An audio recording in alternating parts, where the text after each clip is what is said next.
Assalamualaikum warahmatullahi wabarakatuh. Perkenalkan, saya Ahmad Hakim Muzaki dengan NIM 24523218 dari jurusan Informatika. Di sini saya mengambil kasus nomor 1. Pertanyaan pertama, jelaskan mengapa kedua kelompok tersebut memiliki respon yang sangat berbeda dalam menghadapi wabah. Kedua kelompok memiliki respon yang berbeda karena perbedaan cara pandang, latar belakang, dan sumber pengetahuan yang mereka percayai. Kelompok yang dipimpin oleh tokoh adat lebih melihat wabah sebagai fenomena spiritual dan moral.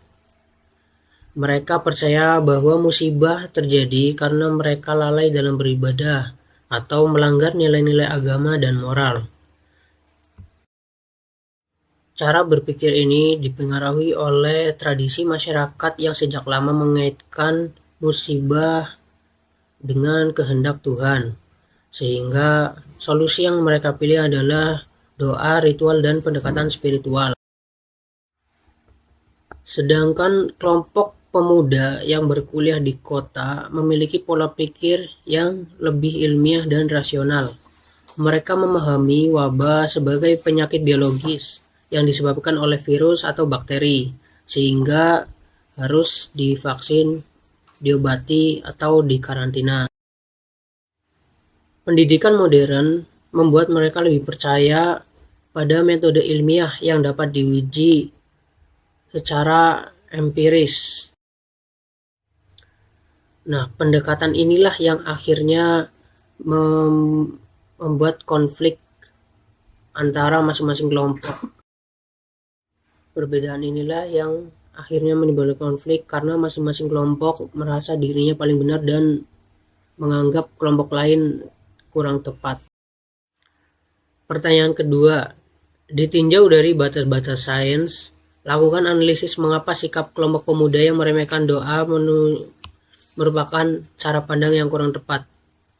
Jika ditinjau dari batas-batas sains, sikap pemuda yang meremehkan doa termasuk kurang tepat karena mengarah pada saintisme. Saintisme adalah sikap yang mempercayai bahwa sains adalah hal yang paling benar dan sedangkan hal-hal yang di luar sains tidak penting. Padahal sains juga memiliki batasan. Sains bekerja untuk memudahkan fenomena alam dengan cara observasi, eksperimen, dan pembuktian empiris. Dalam kasus ini, sains memang bisa menjelaskan penyebab penyakit, cara penularan, dan juga bagaimana cara mengobatinya. Namun, sains tidak membahas aspek moral, makna hidup, ketenangan batin, harapan, moral, dan hubungan manusia dengan Tuhan. Nah, disinilah agama memiliki peran yang penting. Doa mungkin tidak membunuh virus secara langsung, tetapi doa bisa memberikan ketenangan psikologis, memperkuat solidaritas, dan membangun semangat masyarakat dalam menghadapi musibah. Jadi, menganggap doa tidak berguna merupakan pandangan yang terlalu sempit karena mengabaikan sikap non-empiris dan dalam kehidupan manusia. Oleh karena itu, sains dan agama seharusnya dipahami memiliki wilayah atau fungsi yang berbeda tapi saling melengkapi. Lalu pertanyaan terakhir, berikan solusi teoritis bagaimana aspek persamaan tafsir antara agama dan sains dapat digunakan untuk mendamaikan kedua kelompok tersebut. Nah, secara teoritis, aspek persamaan antara agama dan sains dapat digunakan untuk mendamaikan kedua kelompok tersebut adalah dengan cara menunjukkan bahwa keduanya saling melengkapi atau memiliki tujuan yang sama, yaitu untuk menjaga kehidupan dan mengurangi penderitaan manusia. Dalam perspektif agama, menjaga makhluk hidup dan berusaha menyelamatkan ternak termasuk dalam bentuk ikhtiar yang dianjurkan oleh Tuhan.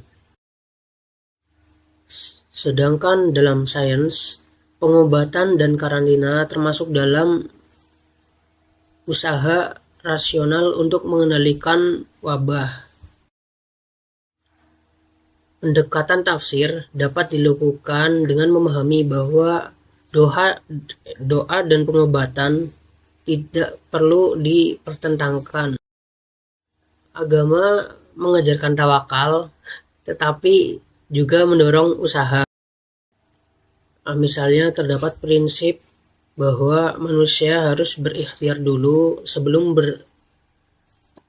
berserah diri kepada Allah.